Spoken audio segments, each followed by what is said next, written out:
അവൻ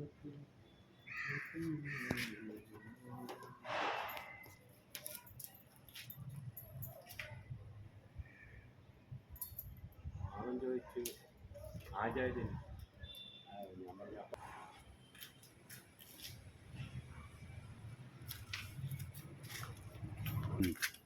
എന്നിട്ട് അവിടെ കയറി 2-3 കോടി നാളെ എടുക്കാൻ മറന്നു പോയി. അതുപോലെ നാളെ എടുക്കേണ്ട ഷാള്, നോട്ടീസ്, പിന്നെ അങ്ങനെയുള്ള സാധനങ്ങൾ.